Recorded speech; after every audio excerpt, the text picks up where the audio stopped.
I love our double features. That felt wrong. Hello, and welcome to Spooky Says. Whoa.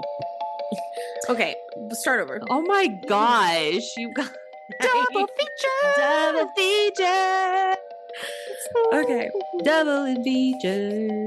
Okay, Hello. One more time. Hello. Welcome to Spooky Sips. We put our love of horror movies into a podcast and sip some spirits along the way. I'm one of your hosts, Yvette, here with my co-hosts, Laura and Brianna. Hello. what? I was trying something. Hello. Hello. You were like, This is episode, you were trying Brian. something new. This is Hello. Brian. Hello.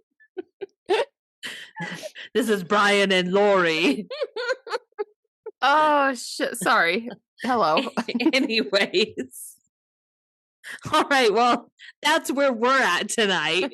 Oh So my God, welcome what to is wrong Spooky with us? Sips. Okay. So here in Utah, it's been very cold. So we were like, we need a Oh. frigid movie. Mm-hmm. I just can't look at Laura's screen. It'll Why? be fine.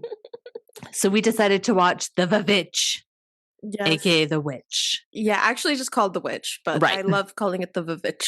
And actually, I don't know if that's a fun fact, but I know why it's called that. I Oh, don't, and I would I'll let like you. to. I'll let you get to that. But Well, no, you can just share it now. so it's because back then, and I actually knew this before, but back then, W was not used. It was not a thing. W did not exist. It was not a letter. You literally just used double V. Mhm. So back in the 1630s, which is when this film roughly takes place, it would have been called the VVitch spell. The VVitch. Yep. Yeah. Oh my gosh. Mhm. W was officially instituted later. Yeah. At So some still time. to Witch, right. spelled Just spelled The different. Witch. Authentic. Mhm. All right. So, like we said, it takes place in the 1630s. It was the 1900s. And then I don't really know much about like her path, but it's very young Anna Taylor-Joy. I don't know if it's her first Oh, movie. is it? Okay. Yeah. Oh, okay. Gosh, No, she's this was, so like, young. The breakout. No, it's so funny because I didn't want to read, so I just watched a ton of interviews with the director for my fun facts because I'd rather watch a movie or watch a video. of something. Absolutely. And it's like every single person asked him about her because, like, obviously, like now she's just been in like everything after that. Right. And it's like every time they're like, oh, and like how did you find her? All these things. Like it's always just like casting. I met her Literally through just casting. You know, like Mhm. that's it. That's the whole story. I mean, honestly, it's such a testament to who she is as an actor because being her first role is wild. Yeah. It's holy She was cow. great in it. Oh, That's she's so good. That's a lot. Like, Yeah. but it's about this family of, I think, 6. And they leave the popular area that was their town at the time and they go off into the woods because they're a little bit more like, I don't know, not conservative. That wouldn't be the word, but like in Well, their I mean, religious life. The movie starts with a trial. Like Right. they're on trial, like talking to the dad, the patriarch of the family, like, and they're getting like banished. Right. from Because the they're like, town. you're too extreme for us. Yeah. Mhm. So they go off and they kind of start their own little area and they build it up from nothing. And we immediately see that their whole life is based around their faith in God. Like that's everything they do and breathe and live is this. Mm-hmm. And here's what I like took from the beginning of this movie is just Protestant life in the 1630s. They had it rough, man. Oh, yeah. Like you Like, can't win no hot matter what damn. you do. Mhm. I know. It's brutal. And I did you mention too that like at the very beginning it said that this was a New England folk tale? Yes. I Yes. forgot about. Well, because I heard that they even say at the end of the movie that like a lot of it really was taken from actual writings of the time. Mm-hmm. Like the Mhm. language and the way that they talk about it, the way they think Mhm. about it, like is Mhm. authentic, which is so cool because you just feel that in every part of it. Mm-hmm. Like I don't know, it's weird because it's not in a different language, but it is. And you very quickly are immersed in it and you Yes. immediately understand, like you pick up very quickly and you're Yes. put into that. Because really it feels like a whole different language. Oh, 100%. No, totally. I felt like they did such a good job with the language. So had you guys watched this movie before? Yes. Let's not talk about it. What did I bring up? Let me roll my eyes a little. I'm just kidding. I don't care. No, she's just kidding. But it came out in 2015. So Laura was traveling the world without me. And I was lost. Was not. 2015 was when I moved here. I was not traveling the world. I was lost. I was traveling confused. to move to Utah. Yeah. No, Bran. 2015. No, but you did go on a vacation. You were gone. I think I went back home to New York. That's still gone. Okay. Out of sight, out of mind. Oh, okay. And in my loneliness, my pathetic loneliness, my father asked if I wanted to go see a movie. So we did, and we went and saw The Witch. They went without me. The one time I was out of town, they decided to go to a movie. So we did. I saw it in theaters. And honestly, like, this is the kind of movie where, like, it's different in theaters because it's just so dramatic that it was cool to see then. But I have not seen it since, which was a decade ago. So, like, while I remember a lot of it, it was also kind of new watching it this time. Yeah. Oh, I wish I could have seen it in theaters. I feel like that would have been really cool. But I like missed it when it was in theaters. So I watched it once it was available on streaming. But like, right. So it was like as soon as it was available on streaming, that's when I watched it. So like pretty soon after it came out. So for me, it kind of felt the same where like I remembered that I had watched it. Well, okay. Matt and I watched it together, and I think I can share this. And like I remember we both really liked it. But then the movie started and we were like, oh, neither of us actually remember anything that happens in this movie except for two things. The children's little song where they're like, Black Phillip. Like that's like the one, for some reason, Matt and I say that a lot. Just little Black Phillip song.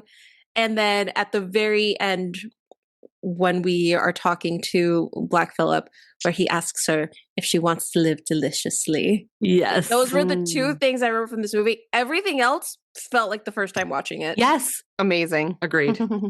I don't know why those were. No, it just stuck. Those are great lines. So I can see it.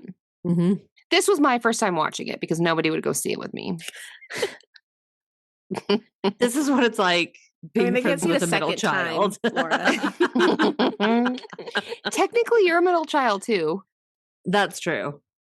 That's true. I am technically, but you are. I personify it. Child. I personify it. You embody the blood of a middle child. Okay, so we watched this movie, and Anna Taylor-Joy. What was her name in it? Oh, her name was Thomason, which at first when they kept saying Thomason, I was like, are they talking about the brother? Because I wasn't realizing Thomason was her name, but it is. I like it actually. It's cool name. It grew on me. I was like, I like this name. Yeah.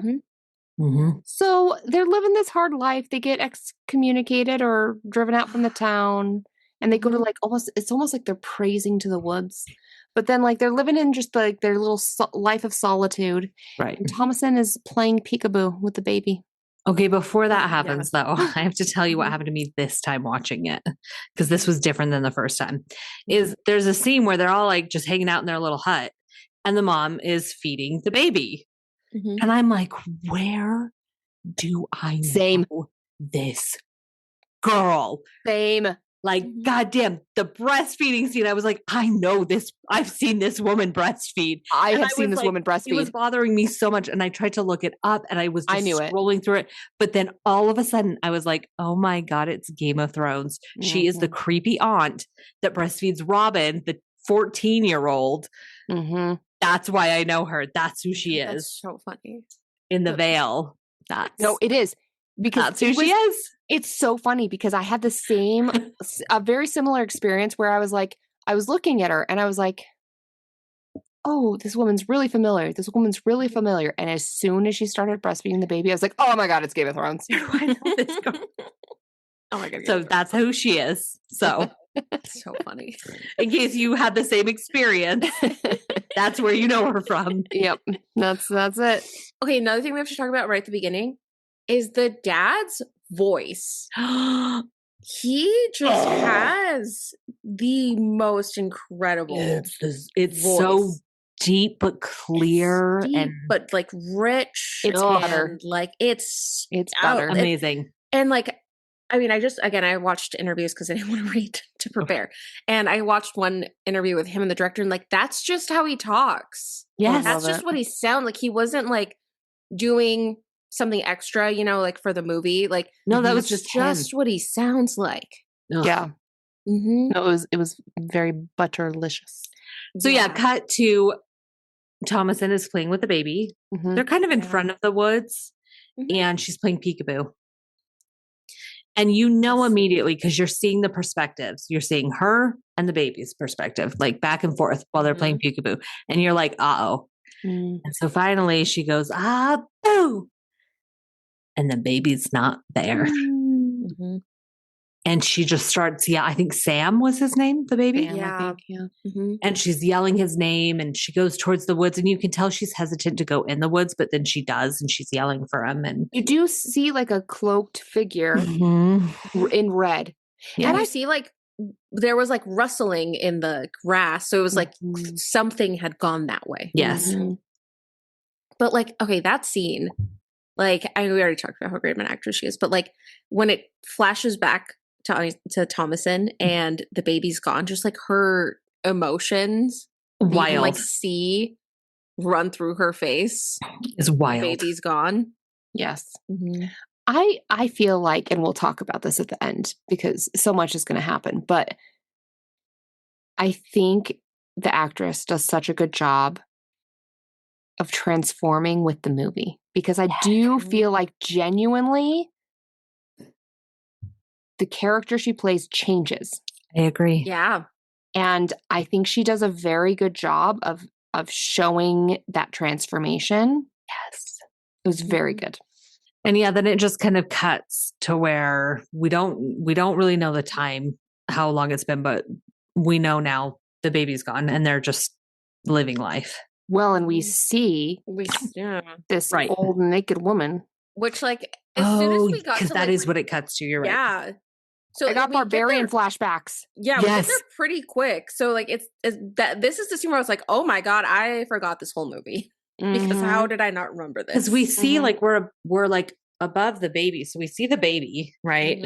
And he's just bare and laying there, and then we see this just like haggard person over him, just kind of like putting her hands on him. And I also just hate how much media makes us fear old women's bodies, right? But I hated it. Because there's something so juxtaposing about the infant baby and the old woman. Like it's a very and the dramatic. the way she stands over him, I was like, oh my god, is she gonna kill the baby or circumcise him? Like, or I couldn't tell, like what was happening, because there was like a focus on the little penis. And then the sounds are very like the sound slimy. I don't know the right word. Yes. They're very fleshy. Yeah. Yes, that's the word. So we see the baby, we see the old witch, touch the baby, and then we see she has a knife. And then we cut to her like pounding. Yeah, she's like, it's almost like a mortar and pestle, Yeah. She's like doing that. And we just see there's blood, but there's also some substance in there. Yeah. And she's like grinding it and then rubbing it. Just rubbing it all over her. And you're like, oh shit. It's like Sam is gone. Yeah. Yes. And that's when it cuts back to the family. Yeah. Well, and then I think we see, or I don't know if it's later, she's like rubbing it on like a stick. Like yes. Which apparently was like a thing people thought witches did, was like take it's like weapons and like to take infants, to kill them and take their remains and rub it on their broomsticks and like themselves, and like that's what allowed them to fly. Well, this makes sense because I'm thinking of Hocus Pocus. Yes, I was just thinking that. And why do they want the children? Like the children keep them young. It's the same thing. It's like a trait. All the same. To get the youth. Yeah. Mm-hmm.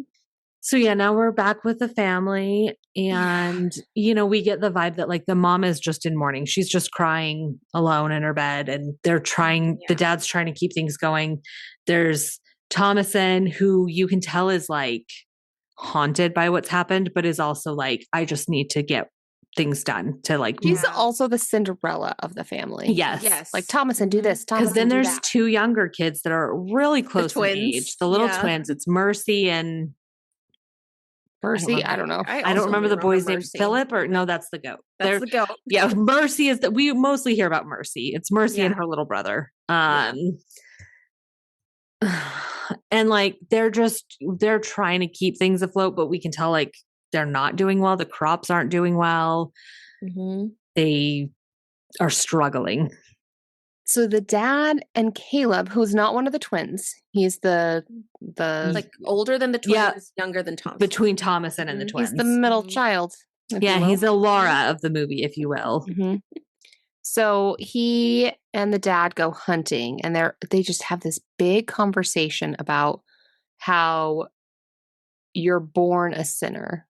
And poor Sam, who went missing, he was born a sinner, even though he was just a baby. And so like Caleb was like, because he wasn't baptized yet. Yeah. So he's asking his dad, shunned. like, he's like, you're telling me my little baby sweet brother is in hell right now? And you can tell he's like terrified for him. He's like genuinely like, is Sam in hell? Like, and the dad's trying to explain like, no, it's fine. But he's like, that doesn't make sense. He's not baptized. Like, you're lying. And he keeps being like, tell me the truth. Like, well, like his mom like won't stop praying. Right. It's like, no, like, and he's like, he's in hell, isn't he? Like, but then they see this rabbit and it gets very quiet. They have a hunting dog with them, Fowler. But the rabbit we'll see a couple more times. Like you feel that it's important. And so they try to shoot him. But the shot backfires and gets the dad in the face. He's fine. He's like mildly injured. But they don't get the rabbit because all the traps they had set were empty. So like we're seeing that like it's getting dire because he keeps talking about how like we will not make it through winter if we don't have more. Yeah. Because their corn is crap, like their harvests are crap, like it's rough. Oh, I forget what it is that the mom says where they're like talking about they're not going to make it. And like she says when it's like our corn is bad. Like it's just like our corn is trash. No, she does. She uses the word trash. Like, damn it, our corn is trash. It did look trash. Then there's also like just scenes of them after the hunting trip being back. And Caleb keeps checking out his sister's breasts. Like he's just like, ooh. But it's in a way, I don't know. The way I interpret it is that he's like, it's in moments where they're together and he looks over and he can like, her little outfit's a little open. And at least how I interpret it was like, he doesn't want to be looking at that, but he also can't help that he's looking at that. And you can tell it's like you can tell he's not comfortable with it. It's not like he's just oogling his sister. You can tell it's this very like tortured moment where he's like, because we also throughout the movie see that like she is just at that stage of becoming older and a woman. So for him, he's like, his sister has changed. And he looks and he sees and he's like, ooh, this feels. I think it's also like very important to note that the siblings, not just she, but all the siblings, that's because they've been kicked out of the small town. Like they are the only interaction they have. Yes. So that's it. He is a boy having natural things and she's a girl having natural things. So like it feels gross. It feels weird, but also it's kind of just kids figuring out what's going on. Okay. I'm about to like disclose my millennialness, but did you guys ever read that book, Flowers in the Attic? No. By V.C. Andrews. Okay. So first of all, I should say V.C. Andrews, was amazing. She wrote these series of books about orphans, and like they were my entire life. In fact, I found on eBay the collection of them and I have them on my bookshelf. But she also wrote Flowers in the Attic, and it's a movie or a book that turned into a movie about like these siblings are banished to the attic and things unfold because they're all they have. And I thought of that during this movie.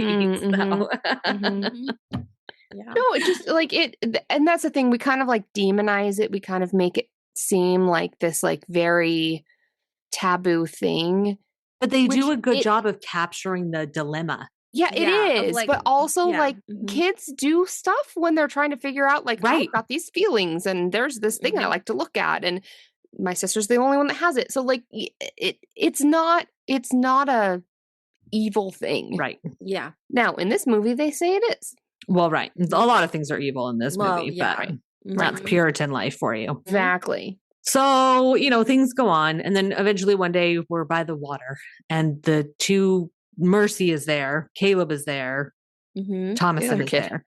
Yeah. Yeah. The other boy's somewhere there. Like, yeah.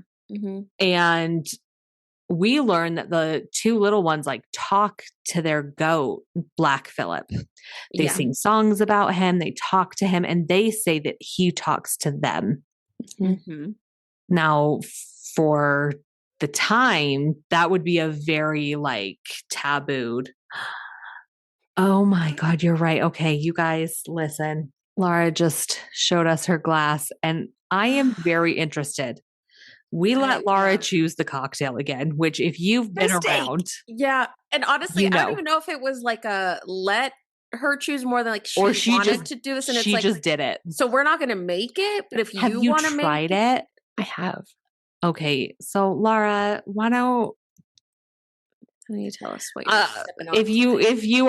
If you are a gentle soul, you can just fast forward through this part. But Laura, why don't you tell us what we're I'm sipping on beer. It has little trees, which kind of reminded me of I have wine in a green glass that's cute and pretty.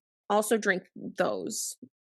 Okay, so first of all, I will say we all said that I was not allowed to pick. So that's true. It's your fault. It is our fault. You're right. Yeah. As producer, it is my fault. I will take accountability. When we were trying to think of what we were going to pick, I sent a video message to the ladies and I was like, okay, so hear me out, which instantly apparently made Yvette's heart sink. Because whenever I say, okay, hear me out, she knows it's going to be bad. But okay, a lot of this movie, they don't drink alcohol. Because they're no, of course not. Yeah, no, of course. But they do have a goat, and they milk the goat. And so here's the thing: it's not that weird because people eat goat cheese all the time. No, I mean, yeah, it's. So I was like, well, can you make a cocktail from goat's milk? So I looked this up, and there is one. And of course, someone has made one. I don't even think I've ever had goat's milk. I've had goat's milk cheese. It's frothy. Ew. So God, it's called a goat milk. So this is. It's called a Goatini, and it is. Well, and here's what's also interesting is that the recipe was not in ounces but milliliters. Ugh. So British. It's 60 mils of goat's milk. 40 mils vodka.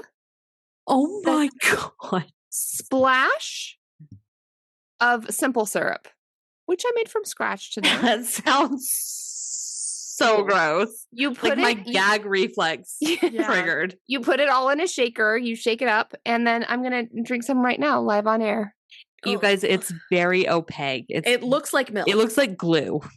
It looks like you're drinking Elmer's glue. It is not bad. Honestly. What does it taste like? Because I'm not going to make it.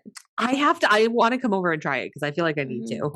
You know what this is giving me flashbacks to? When we were younger, our older sister and I, we had this war. Like, I thought milk was superior. She thought water was. So we would like have these chugging contests. I feel like I'm remembering. Because I loved milk. I thought it was great. And so it's reminding me, it's just like a glass of milk, but a little bit boozy. Yeah, you lost that war if you were chugging milk. I did great. Honestly, you guys, It's pretty good. It's just like a creamy cocktail. Like, what does it taste? What's like the closest? Like, does it taste like anything you've had Milk. before? Ew. Yeah. Okay. Yeah, it just like tastes like milk. sugary milk. Honestly, I only put a tiny splash of the simple syrup. Mm-hmm.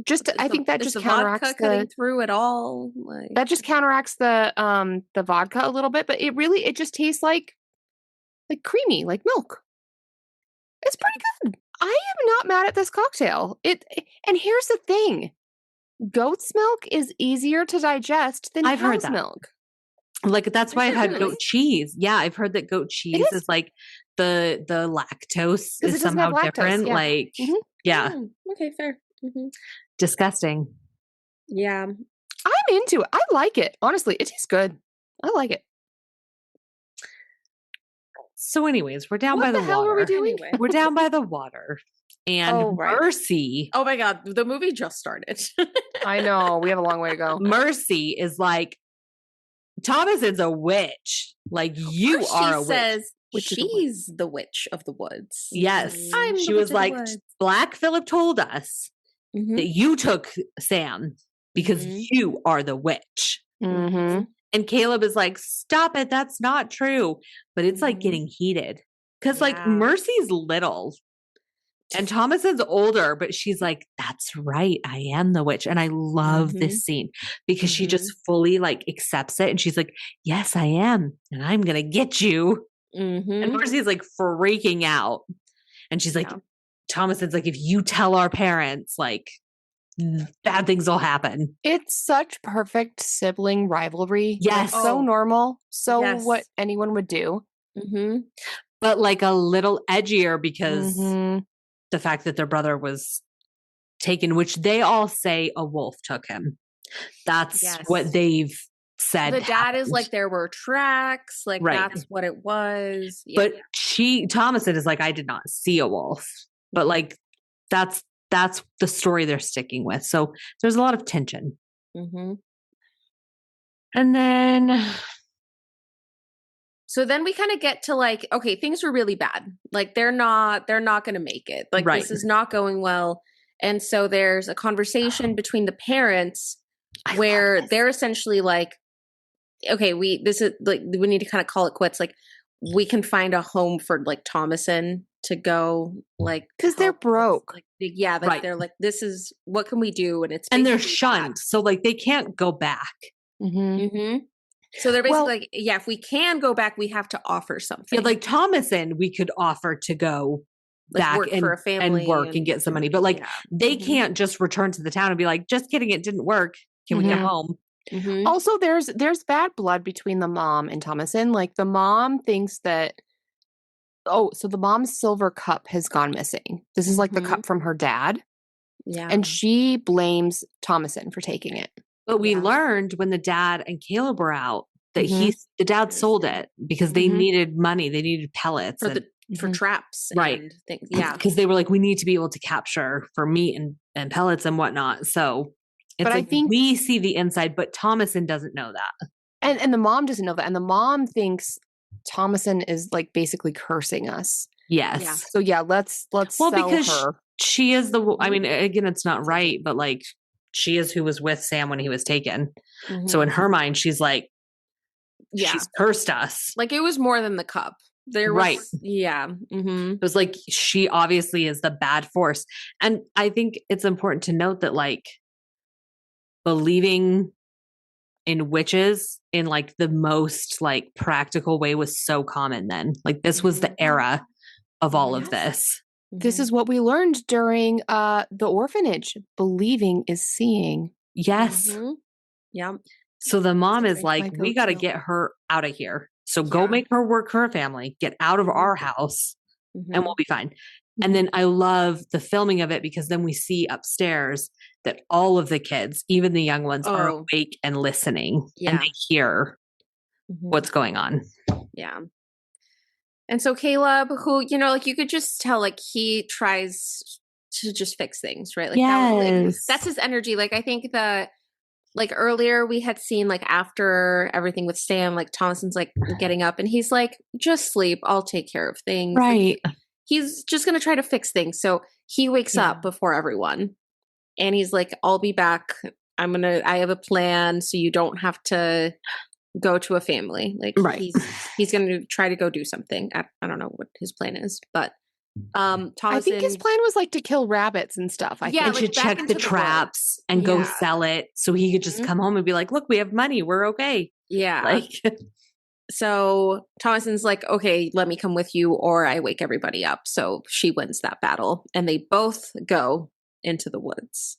Yeah. She's on the horse. He's kind of walking them through. Mm-hmm. And then again, it kind of stills and we see the rabbit. Mm-hmm.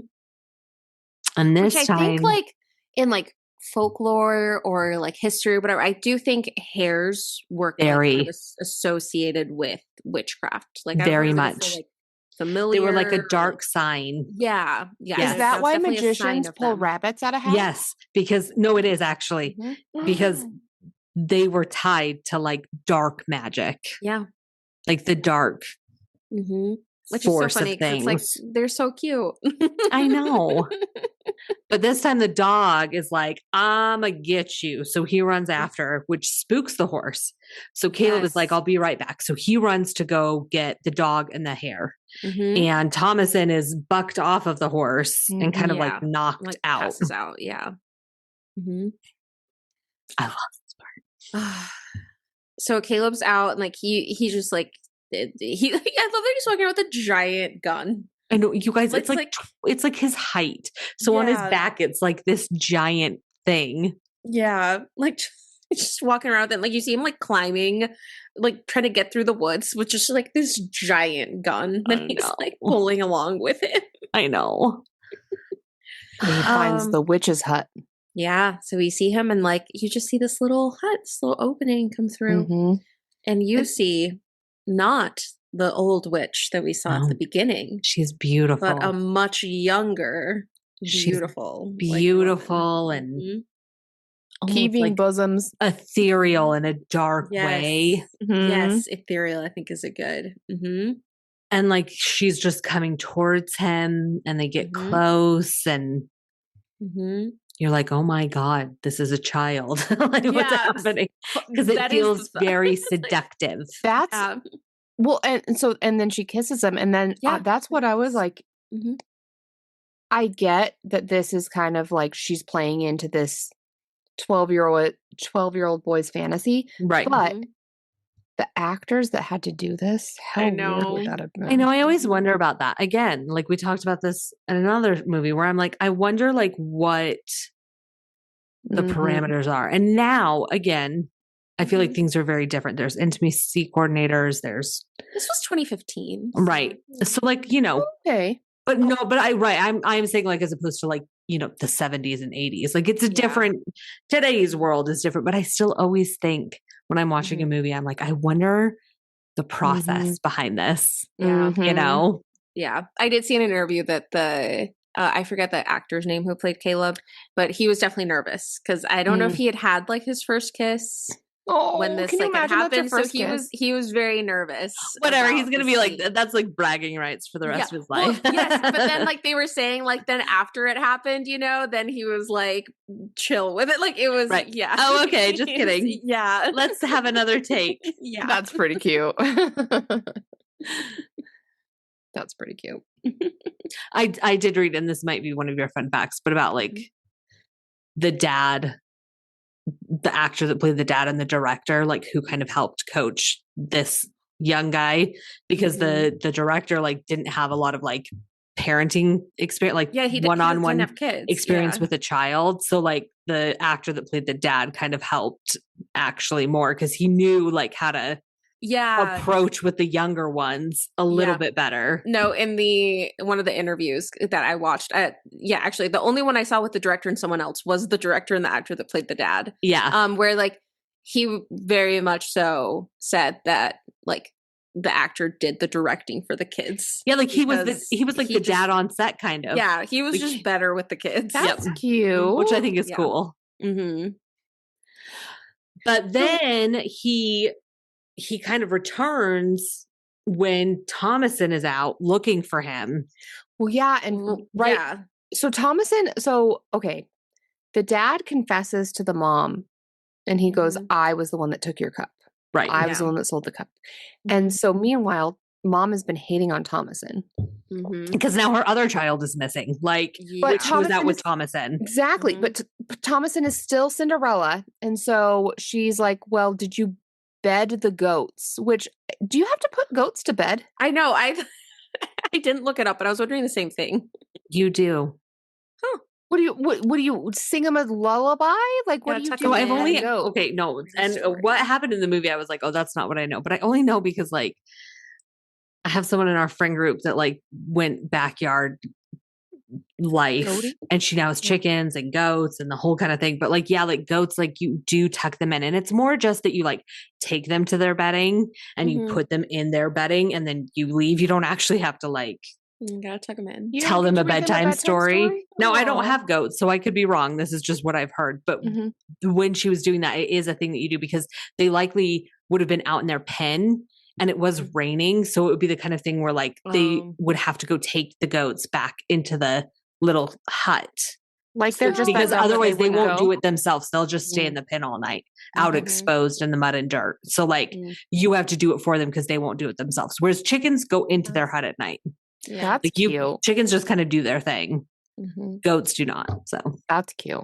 I'm just gonna have my own backyard any day now. My own ballerina farms. You know, just Spooky Zips Farms. Spooky Zips Farms. But yeah, so I think that this is when Thomason is like bedding the goats, but then she goes out and she sees little naked Caleb in a storm, and he's just like catatonic, unwell. He's not like he's not in he's there. Like, leaned up against the fence. We don't know how he got there. It's not good. Yeah. So they just like bring him inside, try to figure out and the mom is just praying over him. Like they're trying also to help him physically, but then she's just there all the time, just praying over him.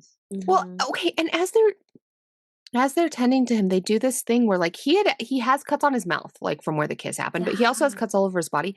But then what they do to try to help him is they put this cut in like right above his eyebrow, like his temple. Yeah. That must have been like, I remember seeing like people would bleed people. It's exactly the same.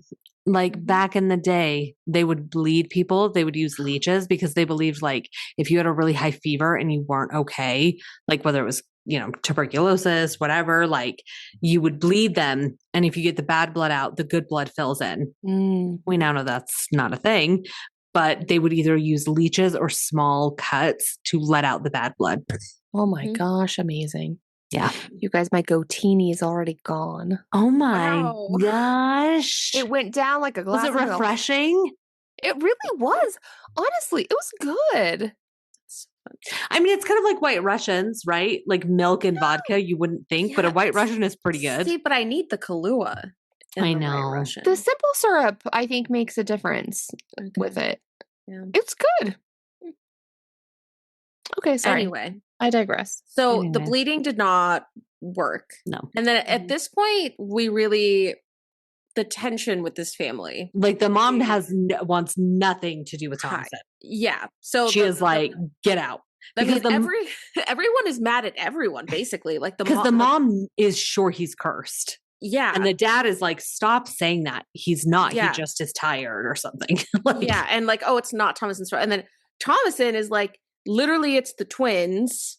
Like they're the ones talking to Black Phillip, and the twins are like, it's Thomason. She's the witch. And so it's like, you get the tension in this family is everyone is blaming everyone else. And then all of a sudden, like Caleb starts like convulsing and talking and like, it's a very like tense, dramatic moment. That scene. Ugh. Then the little ones start like chanting and being weird in their own way. And you can just tell. I know as a sister that has younger siblings. Those fools are faking it. They are faking it. They're good. Don't get me wrong. As a former faker. They're faking it. Faker. I knew when you just wanted to stay home from school and watch 101 Dalmatians and you were so sick. And I was like, I loved 101 this bitch is not sick. I know it. My favorite movie. Yeah. That was your sick movie or your pretend sick movie. Right. Yeah.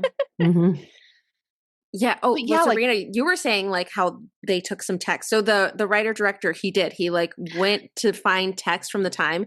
And so for this, I don't know, possession scene that you could call it. Yeah, I would say that. Yeah. He took from like what people had written as like what children said during like a possession. So like, because it was so good. The lines that he says were things that like were written somewhere as like, and then they said this when they were possessed, or like that's where those lines came from. Because you can also feel the tension of like the kids are all freaking out, right? But then the mom is completely bought in. She's like, he is fucking possessed. But then the dad is so desperately trying to maintain some order. And he's like, everyone shut the fuck up. Nothing is happening. It's fine. So you've got all these different angles interweaving. And the mom had just said the night before, she was like really having this moment with her husband where she's saying, I've lost faith in God. And so this moment, as strange as it is in that this is how she found it, she's like, well, now I believe my faith is restored, even though it's because my son is dying because he's possessed by the devil. At least now I know God is real. And I feel like that just added fuel to her fire for it. But as he's convulsing, first, this like he like starts to spit this thing out of his mouth. Oh, and then they're like, his mouth is I sealed. didn't watch that scene. Because at first they're like, his mouth is sealed, and you look and he can't. It's like he's sewed together almost. Yeah. Open it. And this rotten apple comes out of his mouth. Because we should say that when we should also note that when Thomason and Caleb were going into the forest, they're talking, and they talked earlier about how like they don't have apples anymore because back in their town they had apples, and she was like, we have not seen an apple since. Like, let's go find. So they were going to go into the forest to find an apple. So the fact that that's what he spit up was like directly. But then he like convulses, spits out the apple. He's saying things. Well, and then was our first death. This is what I wrote down. Caleb dies in a prayer of ecstasy. Yes. Yeah. Like this kid is having the most profound, beautiful, joyful moment of his life, but he's dying. Yeah. And then he dies. Yeah. And that's when the dad is like, get the fuck over here, Thomason. So he like, she's on her knees. He drags her over and he's like, are you a witch? Because at this point, the dad's like, she runs outside crying because it's just everything. And that's when he like goes out. So then I love that she bites back. She does. Yeah. I love that she's just not like, you're not just going to say I'm a witch. Like she's fighting back. And that makes him think she's a witch even more. Well, so then because before she runs out, the mom collapses on Caleb and like she won't let go. And the twins are now catatonic. They will not move. They will not. But then the dad like picks one of them up and he does respond. So we're like, oh, okay, they're being fakers. But then Thomason runs out and then the dad runs out. And it's actually this like beautiful moment where she's running out in such like fear and crying and he catches up and then they just kind of embrace. And he's like, what the fuck is going on? Yeah. Because she kind of convinces him that it's not her, it's the twins. So that's when he like drags her in to be like, tell your mother it's the twins. And the mom's like, no. The twins are, that's when we find out the twins were faking it. Yeah. Because he's like, I think he threatens to like do something to one of them. Well, because they also have this beautiful moment when they're outside where the dad is like, this is how I had planned to plant these seeds. And it wouldn't have been this spring, but the next spring. And like, he's talking about like, this would have, what he wanted. Our farm could have been so good. Like what we could have had. And you can see where he feels like I'm such a failure because I had all these plans where this was going to be such a nice life for my family, and he couldn't weather the storm to get there. Because it's almost like he's almost saying like, no matter what you are, I failed you. Yeah. Like no matter who's responsible, I have failed. I mean, yeah, he's like, no, you can't be a witch because that would mean I raised a witch. Exactly. That's, yeah. But then his solution is just to lock the 3 kids, the twins and Thomason, into the goat pen. Yeah, it's like, okay, well, one of you's a witch, so he boards them up. Thomason is like, no, they made this unholy bond with God. That's and she's like, don't make me stay in here with them because it's Black Phillip and the twins. Yeah. And I do love that, like, you get this like moment where like they're all just sitting in the goat pen and she's like, so like, does he actually talk to you? Like, it's just like them being like, are you a witch? They're like, are you really a witch? Are you a witch? And she's like, are you a witch? Like, it's yes. And this kind of gets into like the psych part of it, but it's this just frenzy of rumors and needing to make up a solution when the solution is unknown that leads to this blame game. Like, oh, it's you because of this, when it's really like nobody knows why it's happening, or you don't want to accept why it's happening. Yeah. And so you say call that it it's something else, God or the devil or whatever. Right. Yeah. But then the dad, so then when they're all locked in that shed and the dad like shuts them in, like hammers, boards them up. Then Thomason sees the dad and the dad is confessing to God. And he's like, it's my fault. I had greed in my heart or whatever he says. Pride. It was his pride. So then it's like, oh, is he the devil? Is he the witch? Like, it's just so visceral. Like, they're so. I mean, he's just begging, like, at this point, like, at least do something to me and, like, spare my family. Like, exactly. I think that's what he's begging for. It like, is. At this point, like, if it was me, it was my pride. So spare my family, you know, with this. Like, he's just begging at this point. So then it cuts to Mom. Then shit gets wild this night. Mom sees Caleb and Sam. These are her 2 dead boys. Oh, the scene, you guys. Oh, yeah. And Caleb, because they're with each other. Like, Caleb is holding the baby. Caleb's just holding him. Yeah. And Caleb says something like, I brought a book for you. Oh, yes. But then that never becomes a thing in this scene. Right. But he's like, do you want to read it with us? And like, they reference it early in the movie of like, oh, like she signed the book. Or like, exactly. Like, that's a thing that you sign the book. They've been talking about it. But then the mom is like, no, Sam is hungry. I got to feed him. So she starts nursing Sam. But it turns out it's not Sam. It's really a crow. You guys, the way that they cut this moment, like, I didn't remember a lot from this movie, but this scene is something because like, it's so fucking tragic because to the mom, we get to see where her mind was at and her baby that is gone. She is reunited and she's nursing him. So it is just such a blissful, joyful moment. And then we cut to reality in quotes. And she's just sitting in a rocking chair and a crow is pecking out her breast while she's laughing in like literal joy. Yeah. Like, if that is not one of the most fucked up horror scenes in the world. Insane. No, it's terrible. But there's also something so like understandable and beautiful about it because you're like, holy fucking this mother, like, but it's so tragic because she's under the spell of it. And so to her, this feels like that, but really she's being pecked to death. Yep. Yeah. So, but then she wakes up and realizes none of that's real.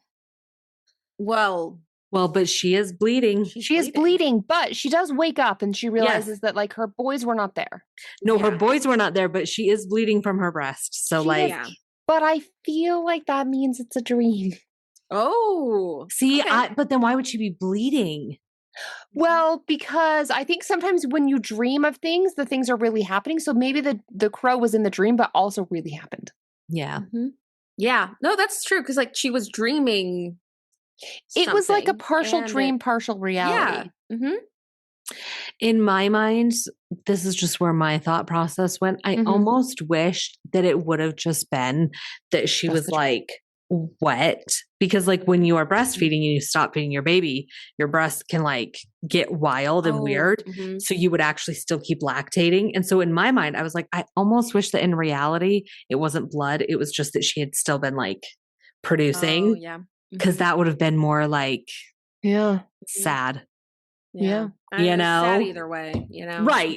Unless you take like the dream approach on what she experienced in the dream, in which red means more in her situation. Yeah. Almost like she saw it as red, whereas everyone else saw it as wet. Oh. See, that would have been better. Mm-hmm. Like the crow was nipping at her in the dream and it was red, but then she woke up and it was just lactation. Oh my God. Yeah, exactly. That would have been so much better. Mm-hmm. Okay. Robert Eggers, if you're out there, I'm available for consultation on your next film. So just in case you're looking for more people to give some insight, apparently I've got the breastfeeding angle, although I've never had children of my own. So, you know, I don't know. I don't know where angle though. Okay. Dream analysis. Okay. Well, we're going to talk about the dream. Where's my wind chime? Yeah. Okay, so let's start in order. A dream about breasts. It could be maternal. Talking about maternal. And do you seek nurture or nourishment? Not necessarily physical. It's a dream about breastfeeding is probably wish fulfillment. So that's the part we need to focus on. Wish fulfillment. Mm-hmm. If you're also dreaming about, what's this one? Red. If you're dreaming about red, typically, I think in this situation, especially, it's signifying that you're feeling angry about a problem or someone's behavior. And that there's this relationship that you should consider like what you're putting too much into. And then if you dream about a winged creature, this represents aspiration, spirituality, and freedom. Dreaming of winged creatures may refer to the need for some form of release in waking life. And it might be symbolic of freedom. So here's what I think. The mom is experiencing this anger, not just in her daughter, not just in Thomason, but also in God, in this religion that she has clung to for all her life. But then her babies, her boys have gone missing. So she's feeling anger. And then she feels like she is needing more nourishment, more sympathy, more understanding and help in life. And that God, as she has known it, is not giving it to her. It's abandoned her. Yeah. So she is seeking out this freedom that is going to come from letting that go, from realizing this is life, and life in the 1630s in America is hard. She's already expressed to her husband that like she misses being in England. She's kind of like hating that he's brought her to America. So she's just kind of working through some of her feelings. Like I'm mad. I'm mad that I'm here. I'm mad at my husband. I'm mad at my daughter. I'm mad at God. And I want this to be done. I don't want this anymore. I don't want to have to like cling to like, this is God's will. Yeah. I want to be able to say like, this is shitty. And I'm sad about it. So that's what I think that dream means. Oh, I love that. Yeah. And at this point she gets wild. We're going quick from here. Yeah. So that happened to the mom, but then that same night, the kids that were all with the goats, they wake up to Mhm. a figure in there with them. Yep. And they see, I don't know if it's the same witch or like a I different would say one. so. I thought it was. Yeah, I thought it was, just yeah. this like, but she's like curled up. She's In in the this. It's like, corner. you know, in what's the movie called? The Hobbit or something with the Mhm. ring. She's like Gollum. Is that what it's Gollum. called? Gollum. The one with the ring. I don't know. Yeah. The one in Just like, New Zealand. I don't know what's it called. yeah. But It's it's like, she's like eating. yeah. Again, the sounds like the sound Yeah, of it's like we hear her like slurping. it's very slurpy. Yeah. Yeah. So like we don't see what happens. We just see that she was in there at night. Yes. And then we see Then the next morning. that the dad wakes up and he's like, what is going on? Because like the light kind of comes in. And so he's like trying to figure out what's going on.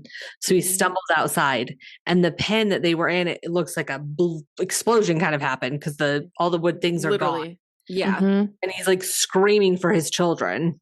Mm-hmm.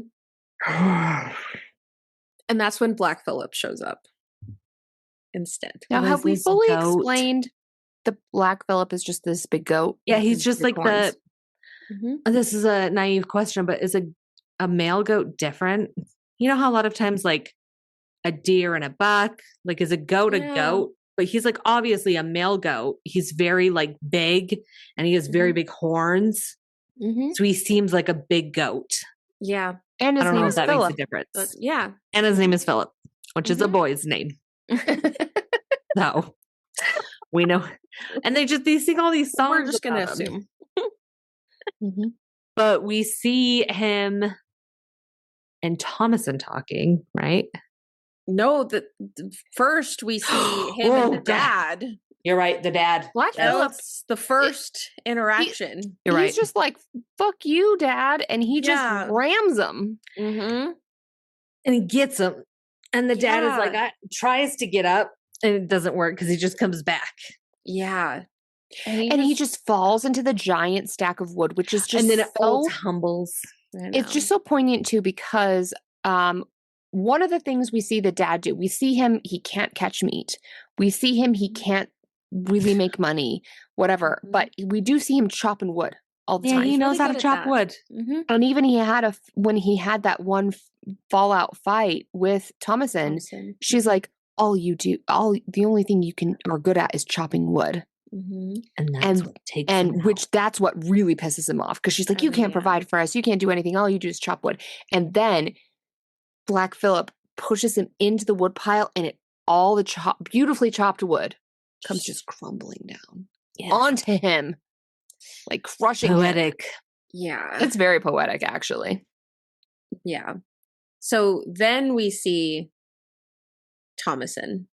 And she's like passed out in the like barn, but she's like waking up now. I don't know if we see the twins. I was gonna ask. I don't think we do. Do we ever see we just them? don't see them. No, because they're devils. Yeah. So Or they're they're just taken. whatever's happened has happened. Yeah, we They're don't not, see the twins. Okay. Yeah. We They're don't just see their gone. finality. Yeah. Right. Yeah, they're just gone. So we see her wake up and the mom wakes up at the same time. So now it's them. And the mom immediately is like, it was you. Like, this is all your fault. And she just starts attacking Thomason. And she knocks her down and just starts choking her. Yes. And you get this scene where, like, Thomason is, like, begging. And then she just starts saying, like, I love you. I love you. Like, It's she's so just, sad. oh, it's so, it's so sad. And so, but the mom's like, not. No, she's gone. Like, she's just fully choking her. And so Thomason reaches and grabs a blade and just starts like hacking. Like, it's because what would you do? Oh, well, yeah. It's like you either die or your mom dies. Like what? And as you see it, that's not your mom. Right? Like, yes, it's her mom, but she's also like, that is not my, like, she is not there. Like, because also a mom who's in her right mind would not be doing that to you. So like, exactly. So it's kind of like, it's a free for all. Yeah. So she like stabs her, finally stops. And then she has this moment where she just like hugs her.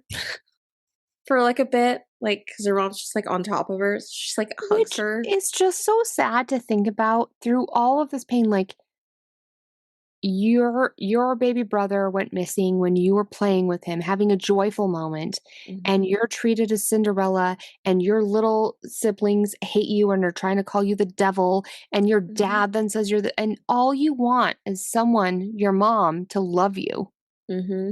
And she tries to kill you. That's so depressing. Yeah. So she like pushes her off, and she like walks inside just like so defeated, like taking her like, because I think she like had that corset on, you would think, all night. So like she just walks in so defeated, and then you just hear her put her head down on the table, and it's like you get that like she puts her head down and it's daytime, and she wakes up and it's nighttime. Like it's like she just passed out. Defeated. Yeah. So she wakes up. So I think she hears something. I don't know. She wakes up, and that's when she runs into Black Phillip. Well, I think, when she wakes up, she then goes into the barn and she sees Black Phillip, and she's like, talk to me. Yeah, she's like trying, like she's like, to my kid siblings. She's like, all right, let's do it. Let's have this conversation. And like, there's like 2 seconds of silence, and then you hear a voice. Because she almost goes to leave a little bit, because she's like, okay, I guess never mind. And then he says, I think I wrote down what he said, because because you know, we had this conversation where he's like, you know, like, is there something you want or something? And Thomason responds like, well, what can you offer? Yes, and which that's I when love. Yes, that's when Black Phillip says like, wouldst thou like the taste of butter, a pretty dress? Wouldst thou like to live deliciously? And I love the way it's delivered. It's like, yes, I would like the taste. I would love to taste butter, a pretty dress, and to live deliciously. I would totally be a witch. My God, easy. And like, you can tell she's like a little hesitant. She's like, I can't sign the book, because we again get the book. She's like, I can't sign my name. And he's like, I'll guide your hand. And he's like, take off your shift. Well, yeah, he says, remove thy shift, and which so is like such a better way to like get naked, girl. Yes. So she does. And then he's like, all right, come with me. Well, and you do get this cool scene, because like she starts talking to him and you don't see him. Like it's so dark. So you don't see him, and you just see like Thomason. The shadow. Yes. And so you hear what sounds like a goat at first, but then it turns into like footsteps. Because you see the shadow change. Yeah. You see like almost a boot or something. It is. Yes, exactly. Like, so you get this kind of cool that he can also become a different form. It was very well done. Yeah. Yeah. Because then I like after that happens, then you see what looks outwardly like a girl following a goat into the woods. Yep. But you know what you just saw was different. Yeah. And so she's just following him, and then she sees a light ahead, hears some things, and there's a group. It's a coven. Yes. You just see a coven of women. All different kinds of women, but they're just there naked in front of a fire. They're chanting and okay, ladies, I need to tell you, if I ever stumble upon a group of naked women dancing with reckless abandon in front of a fire, I'm gonna join. Absolutely. No, I mean, I'm gonna remove thy shift. Remove thy shift. And I'm gonna do it. I that's the type of energy I think I want in the world. Like, I'm gonna do it. We don't usually do like a Q&A, but I have a Q&A, but we'll wait until we're done describing the movie. Okay. Because I would like to know your answers. Ooh, okay. So they're all chanting, and she's kind of like, fuck yeah. All right. This looks cool. Like I would do. Yeah. And then they start levitating. Like floating. And she's kind of like, oh, okay. Yeah. Like you can tell she's like, fuck yeah. Yeah. And then all of a sudden we see that she's lifting from the ground herself. And it's just this kind of like at first cautious joy. But then she like loses all abandon Yeah. And she just leans into it and she's just lifting while they're lifting. And she finally is not feeling oppressed. Right. Yeah. Like, and repressed. Like, she can finally just be. Finally. Yeah. amazing. And that's amazing. it. End of the movie. Shockingly, also a 90-minute movie. Yes. This one felt longer. Yeah. But in a good way. Not like in a bad way, but No, I thought. How did they squeeze this into 90 minutes? Exactly. When it ended, I was like, okay, it's been 2 hours. That's how, but in a good way. Okay, so I have 2 questions for you both. Okay. The first is, do you believe in witches? And what I mean by that is like, in this time, and any time really, do you believe in witches? Okay. I mean, I don't believe in what like this version was, right? Like with the like witch trial style witch, like not in that. But I think that there are people who are maybe more in sync with the Divinely moon in sync. and the like divine and not full blown like potions, but like, literal elixir potion. Like I think there's people who maybe have a deeper connection with that. And also like, yeah, I think they're out there. Not full hocus pocus flying on a broom, but right. Yeah. No, I agree. I think that there are people that are more in tune, but I also think that there are people, women that are in tune to know things that others cannot. So do I think they can maybe move things with their mind? Probably not. Well, probably. I'm going to say probably. But do I think that they can like know kind of fortunes and pasts and be able to read people in a very deep, meaningful way, which is really more just about understanding kind of humans, not necessarily about like actual witchcraft. But I think there are people like that. Even just like manifesting, like again, it's like, some of these things, it's like they have other words, but it's like, okay, but like if that's their process, like you call it manifesting, they call it a spell. If it gets the same result. Exactly. You know? How about you? Absolutely. I actually do. I actually believe that like there are genuine, both of what you said, but then also like in a very concrete, direct way. Like I believe that there are actual witches because I also believe that there are actual like evil forces in the world. So the flip of that coin is that I believe that it is less than it used to be because I don't think we're as in touch with that. Yeah. But I think absolutely. So Laura, you already kind of answered this, but my second question was going to be like, if you had the chance. Now, of course, depending on what the parameters were, but if you had the opportunity, would you like lean into it? Would you be like, fuck yeah, I'm going to follow that goat? I mean, yeah, like again, I don't want to like kill. Like if there were hard and fast rules, that might change it. But if it was just like, you know what, you can have a kick-ass life if you go into the woods with this goat. Like in general, just like, I mean, I feel like I was definitely one of those people as a kid that like wished I could be a witch. Like, yes. I grew up on Disney Channel and like the movie Twin Witches. I love that movie so much. Like I wanted to be a witch. I wished I could. So I thought I was. We so wished we could be wished. No, I thought I believed I was. I feel like that's not surprising for any of us. No, I wanted to be a witch so bad. Yeah. I still do.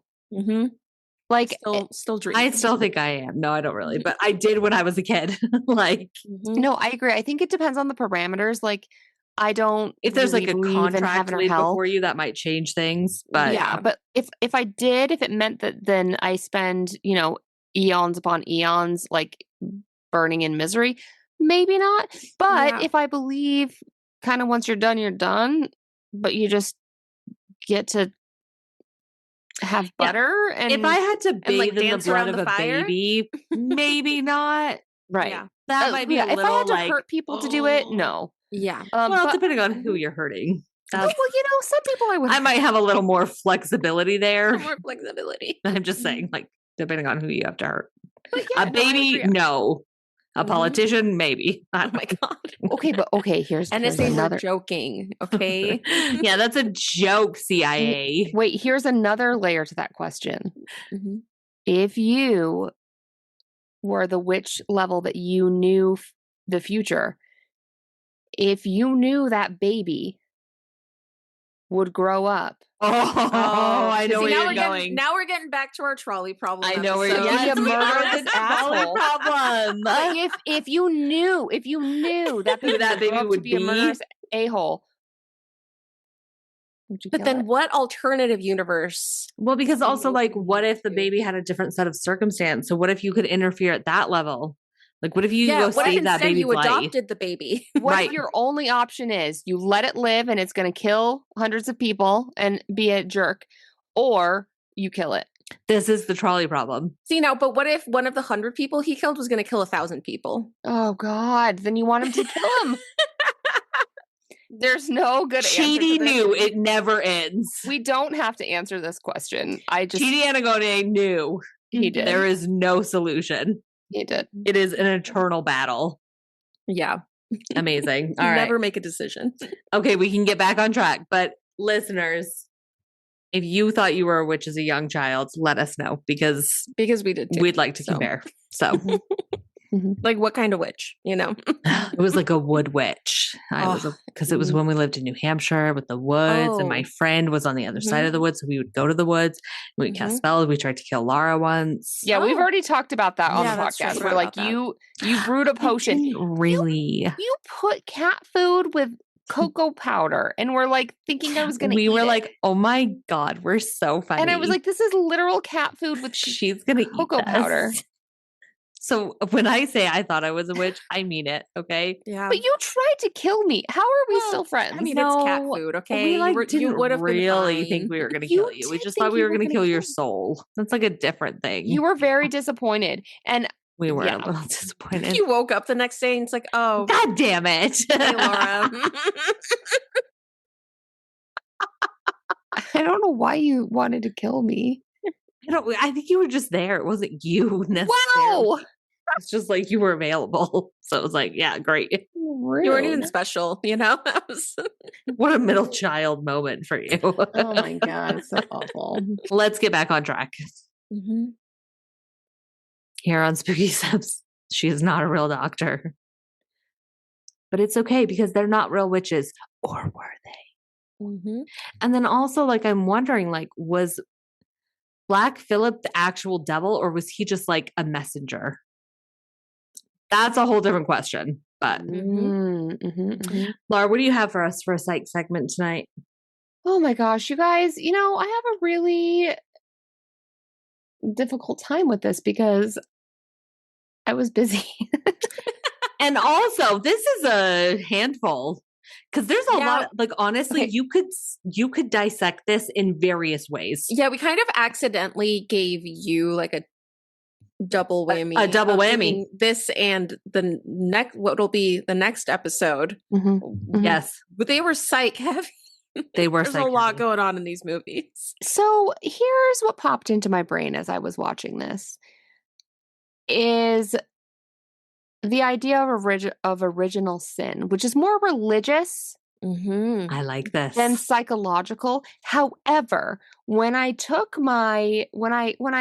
had the misguided decision of being like, oh, I'm going to become a doctor. In my first year of my doctoral program, I retook a class I had taken in my master's about just child psychopathology. Oh, nice.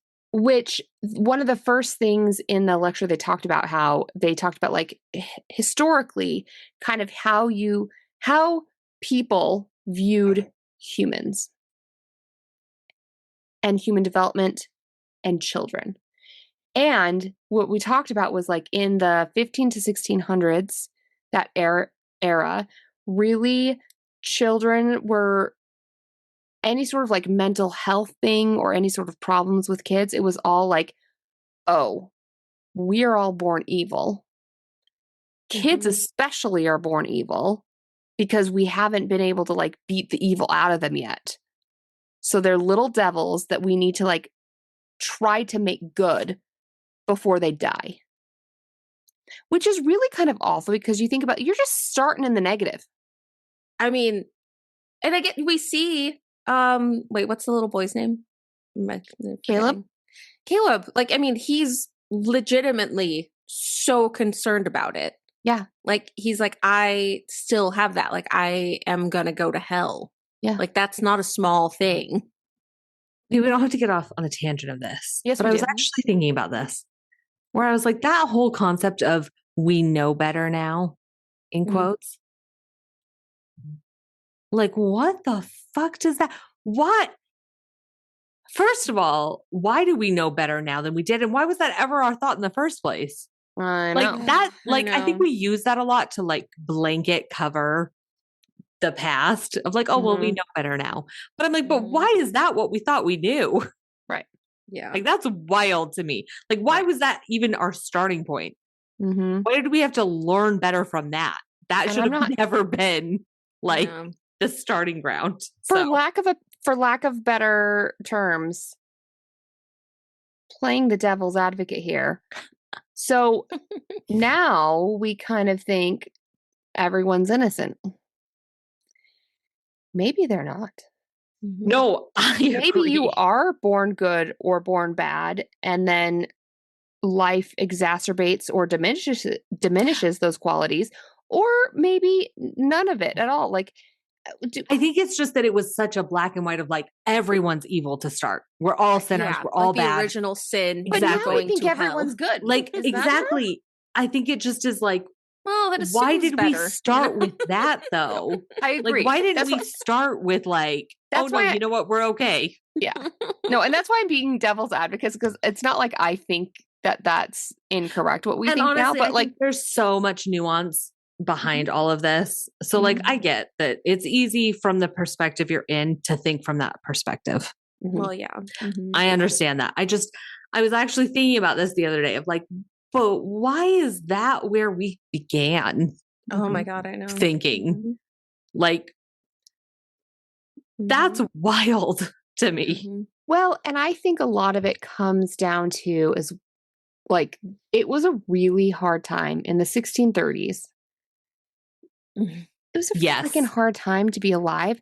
I mean, you had lots of kids then just to be because alive. No, you're just hoping a few of them survive, right? Yeah, you have 10 kids, so 3 can make it. Like, right. It's brutal. It's I mean, I did like, again, like this movie did such a good job of just like putting you into this world. Mm-hmm. But like when Sam goes missing, they have that scene between the parents where it was like, you know, like we'd never had a child taken from us before. And like, that was like really rare. Like, it's like how blessed we are. We're so blessed. Like, we've only lost one child at this point. Like, exactly. It's just, you have this like scene of like, oh my God, like, that's the norm. Heartbreaking. Yeah. Like you think about it, it's like, that is really how rough it must have been.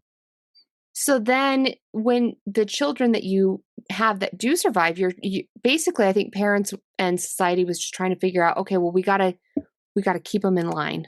We got to make sure they follow the rules, follow what God is saying is the right thing to do, or else everything will go to shit. Like, because it's so hard already that if we have a kid that you have to find something. If we had a kid that acts outside the norm, it's kind of life or death for our family. Yeah. So much so that around the time of this movie, not exactly it, but around the time of this movie, Massachusetts passed this law called the Stubborn Children Law. So, it is a law that focuses on what can happen to disobedient children. And I think this is an actual law. Okay. In our country, an actual law. What is happening? And yes, this is before we were technically considered the United States of America, but 1646. What do you think this law that was passed was for what to do about disobedient boys? I mean, I'm going to assume you like sent them to the mines or something. Okay. That's what I like labor them, like put them to work. Right. Yeah. Okay. That's both your guess? I think so. Kill him. Oh. So this law. They're like, look, honestly, it's fair. You know, if that's This law was like, if you have a son and your son has been disobedient, and at this point he's 16, he's still disobedient. 16. You can't rein him in. At this point, you're gonna like suggest to the court, be like, look, we can't handle our kid anymore. We can't rein him in, and we suggest he be put to death, and they'll do it. That's insane. Isn't that crazy? Again, no age really makes this okay, but like the fact that it's like, look, I don't know, give him 16 years. And if at that point, you know, you really can't break through to them. Out they go. We get it. Well, I mean, because I think like, yeah, you, on the flip, you would also like sell your young girls off, like to go.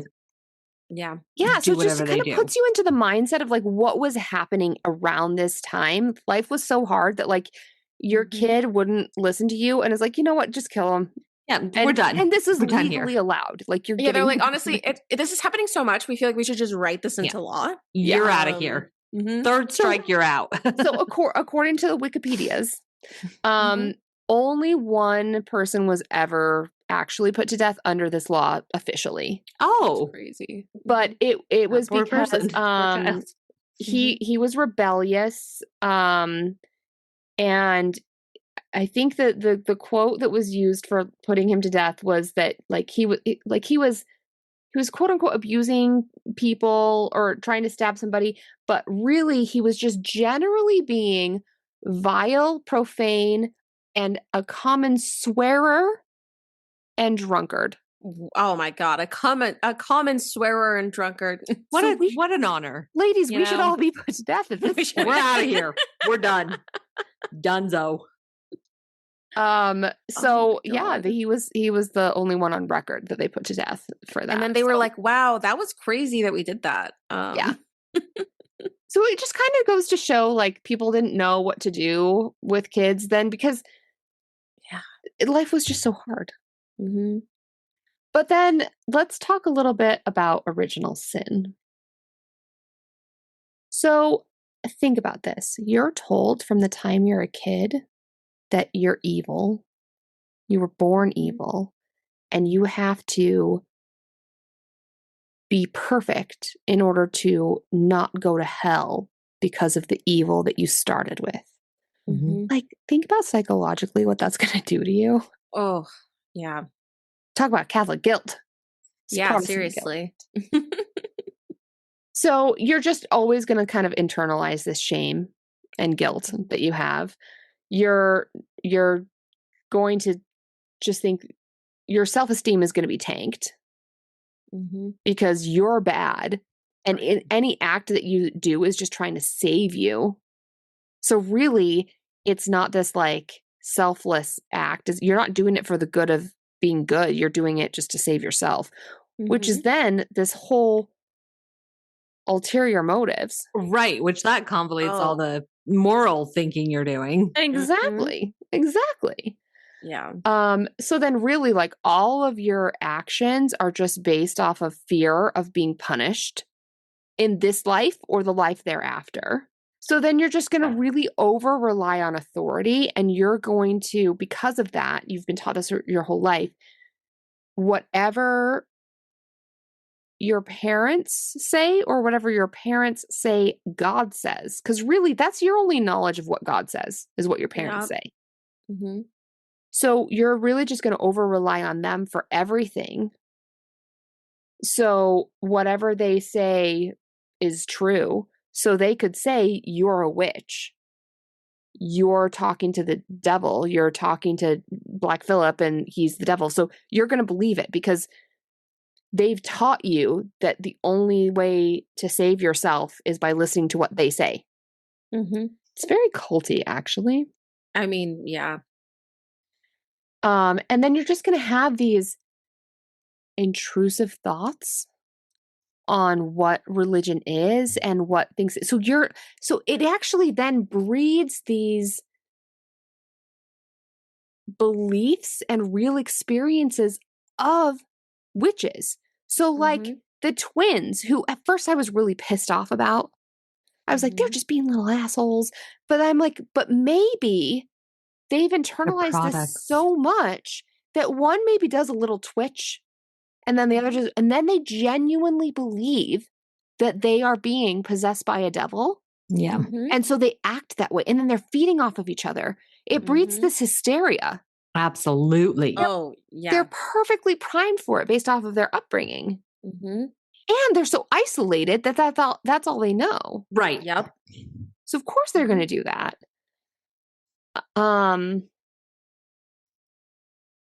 So yeah, I mean, I feel like that's kind of like what spurs the hysteria of witches. I think hysteria is good. Yeah. Is just that this lack of unknown, this extremely hard lifestyle that everyone at that time had, this kind of need to find a reason for all of this death and hardship that has happened.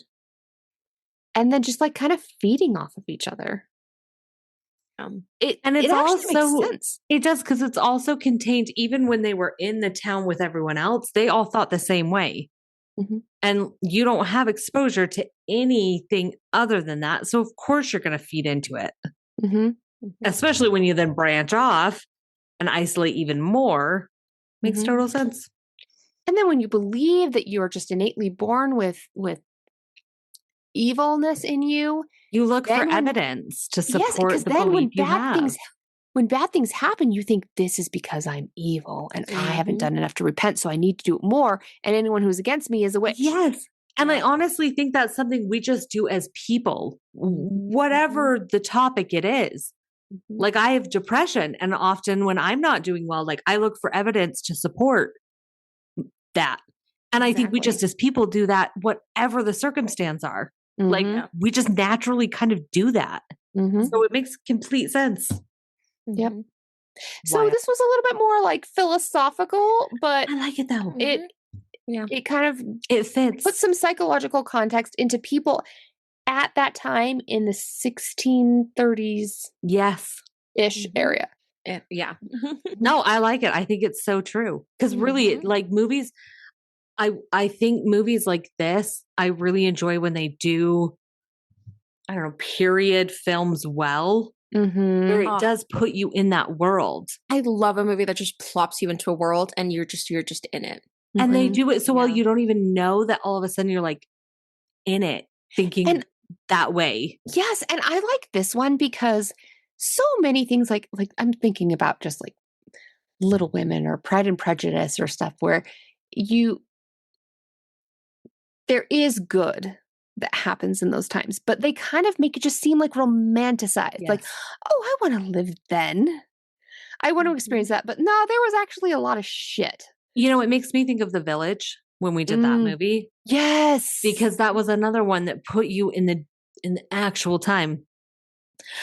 But like you were put in the good and the bad. It wasn't just this pretty, beautiful Jane Austen moment, which is amazing and great. And there were things that were worse. Right. Just like right now. And then in the future, there are things that will be better. Always. There are things that will be worse. We're not on this like total upward that people want. That's what the American dream falsely advertises, right? Like it's just going to be upward. I mean, I do think we're on the downward. But we're not right now. Yeah, we're not actually not in this total decline. I think we're like this. We're a wave. We're on the bottom of the wave right now, but we have to believe it'll can always get worse. My we friend. have to believe it'll go up. It can always get worse. It can also hopefully get better. Yeah. So hopefully, you know.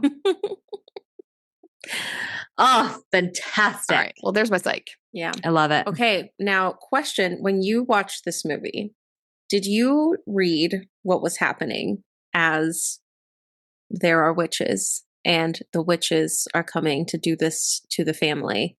Or did you think that there was another explanation for what was happening? I saw it as symbolic. Yeah, me too. Not literal witches. No, literal. Even though we saw them. No, I think that's fun. And it could also be that. But as I was watching it both times, I saw it more symbolically of like life at the time, especially like as a young woman and what happens to you as a young woman. That's how I saw it. Mm-hmm. Agreed. Me too. Because apparently there was like this little thing that I did not catch when I've now watched the movie twice and I didn't catch it. But I forget if it's the dad or like maybe they just show it, but their corn has like the mold, right? Yes. I think it's called like, I don't know how you pronounce it. It's like ergot. Yeah. It's like the rot mold. Yeah. That's like rotted. Yeah. So they show it. They show the corn having it. I think the dad even called it out by name, but some of the things some symptoms you can have if you consume this moldy bread is hallucinations, convulsions, and like other kind of related things. So some historians even think that this like moldy bread is part of what led to the witch trials. Oh my God. Having it without realizing, and then we're having these hallucinations and convulsions and like showing all these other symptoms. So that was like a tiny thing that he added in the movie. I think some historians have been like, no, that's not what caused it, but sure, it can be. It's one theory people have, but he sprinkled that in, having the moldy corn. I could see, I love this. Especially Caleb. Like clearly something got him. And maybe that's why even the sores were near his mouth, not from a witch's kiss, but from like the bad corn or something. Oh, shit. And her like floating was just her final hallucination before her. Yeah. I love this. Yeah. And I love that, like, if you knew this part of history or like it's just something you knew before, then you caught that watching the movie. It was like, oh my God. Okay, this could be that. So like there's a little sprinkle in there of like, I just thought it was like symbolic of the patriarchy, you know, like I usually do, not like mold. I love this though. Yeah. I did not catch it, but I feel like that was such a cool thing. And I had never heard of that.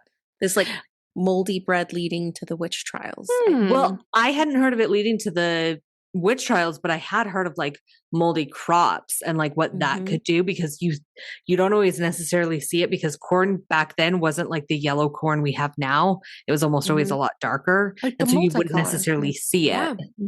Yeah, like it wasn't this perfect corn. So I had known about that, but I didn't know it was related to the witch trials. Yeah. Cool. So don't eat rotten corn. No. Okay. Good to know. Moldy bread. Good to know. Okay. I'll try to just do a few fun facts because I'm sure this has already been a longer episode. So I watched a couple interviews just like with the writer director to kind of get some fun facts. And one of the things that he talked about is that I guess like his original draft of this movie was a little different in that instead of having like one protagonist like Thomasin, it actually followed each member of the family like kind of one at a time. I forget what that kind of like story is called, but like so you would start, I don't remember how it went, but it was like, you know, you would start and it's like you're focused on the dad, you know, and then you move on and you're like focused on the mom, and then you like end on Thomasin. So that was the original setup, but I think some of the producers and stuff he was talking to were just like, it's not going to sell this way. So, because this was his first movie.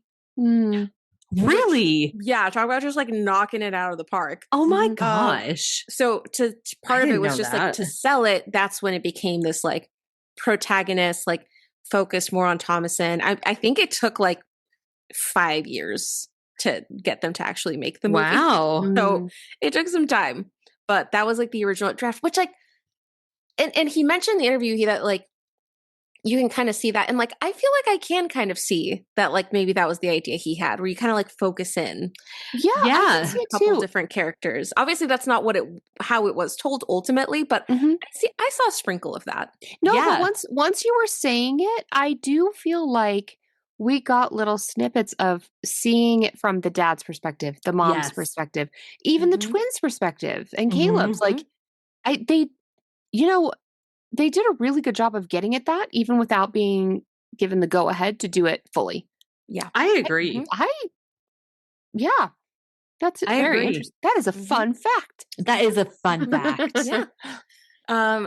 Okay. Inspiration for the movie is the Robert Eggers. He grew up in New England, and so he just grew up with like the witch trials and like all of these. Like it's like that was his backyard. So like he said he like kind of frequently thought about like what life would be like back then and like what that would look like. And apparently he really does not like scary movies. Like he cannot do scary movies. They're like way too much for him. That is wild to me. Yeah. So he doesn't like scary movies. He would stick to like the not so spooky ones. So like he always kind of had like witches and like witchy things on the mind, but like didn't like spooky stuff. So that like he was more in like the like folk tales, like that kind of story.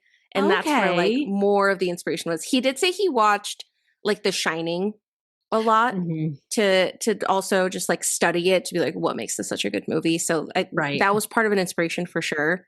But I love that he like didn't even like horror movies. This just came from like more of like the folklore and like the history of growing up in because really there's still so much darkness in it, but I do get that it's more of the lore than like the spooky, but it still is so dark that it almost sometimes it hits almost deeper this level of it than like the cheap jump scares, you know. And I do also see the woman in The Shining in the bathtub. I see in the that wind. very much is reminiscent, or the women in this movie is reminiscent of that. Yes. Yeah.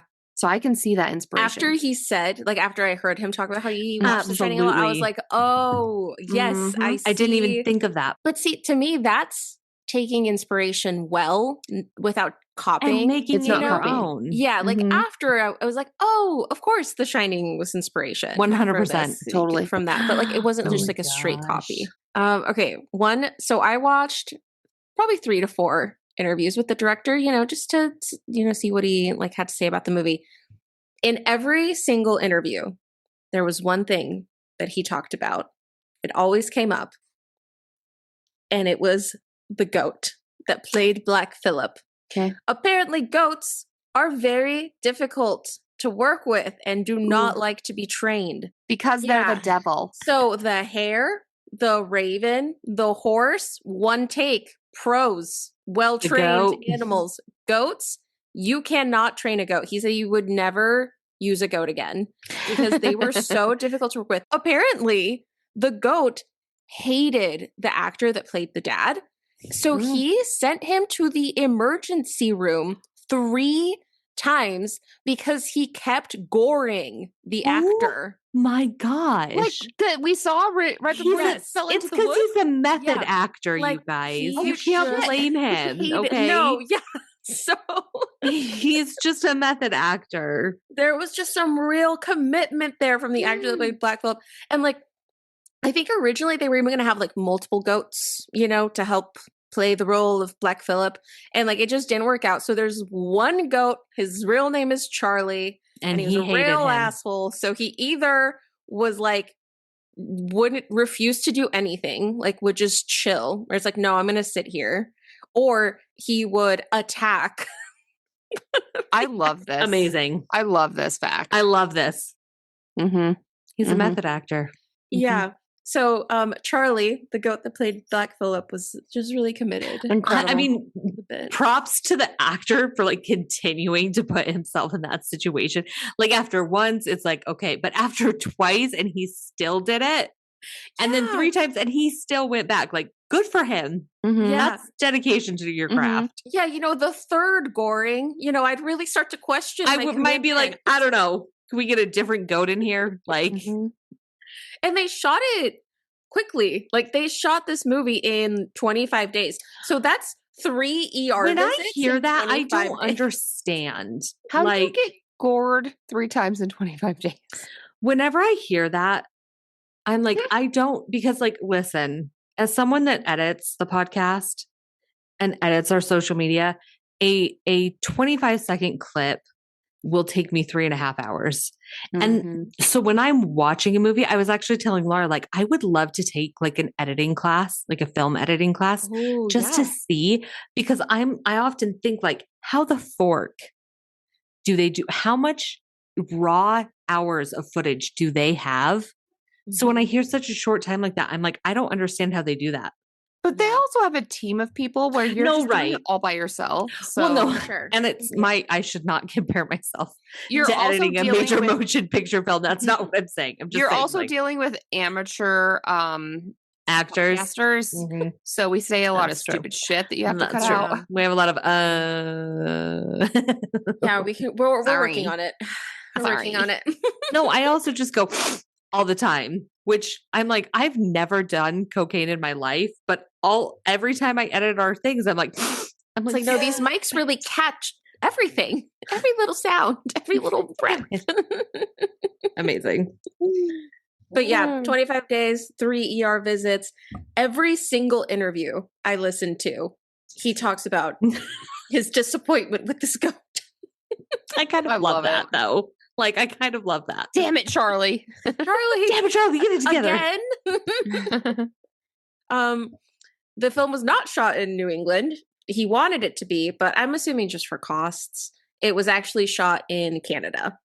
But it's always Canada. I know. Well, but like they wanted the woods. Right. So I think it was outside like Ontario. I think if I saw the credits right, I think there was a reference to that. So like in order to get it, the woods, they actually ended up having to go like super remote. So it was just them. Like the town that they were in had like one hotel that had 7 bedrooms. And so they booked out the whole thing.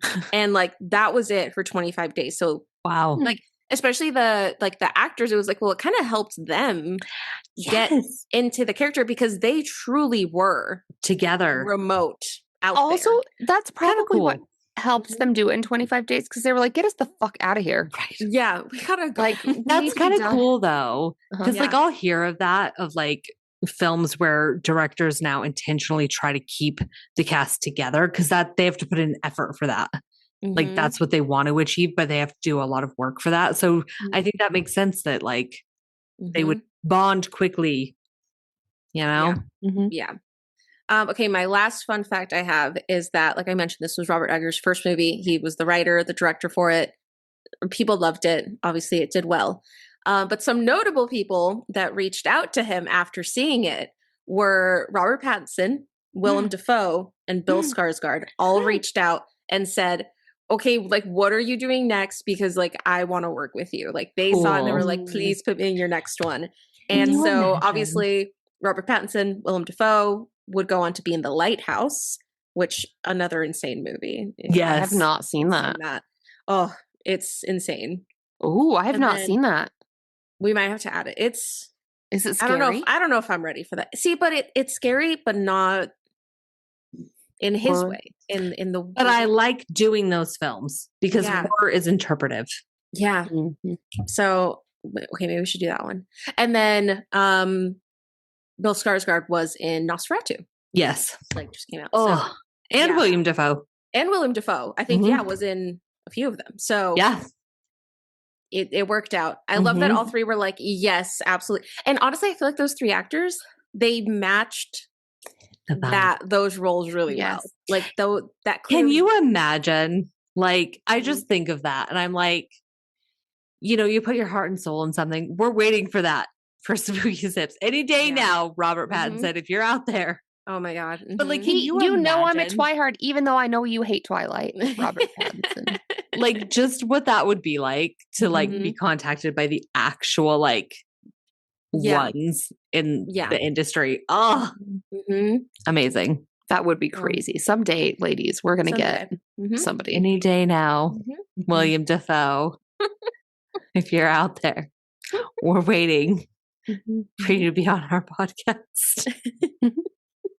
Could you think of like who would be your top celebrity, like to talk about us? Who would you just die? Jacob Elordi. Oh my God. No, like a real celebrity. Whoa. What did you just say? No. Hey. Wow. Okay, so we'll be editing that out. I'm sorry, Jacob. Apologize if you're listening. Laura's behavior. She just doesn't have good taste, so that's where that came from. Okay. Okay, sorry. Obviously, yours would be Robert Pattinson. Oh, I mean, yeah. I mean, we know that's who Matt would be most excited about. Right. It's his man crush. So. Oh my God, I don't know. I don't know. Winona Ryder.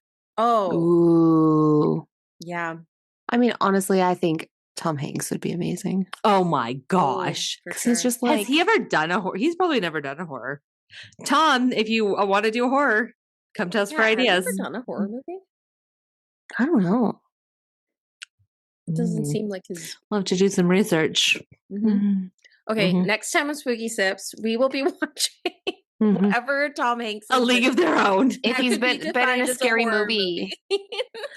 Castaway. That could be a horror movie, I think. Honestly, yeah. Or the pirate one. Pirate one.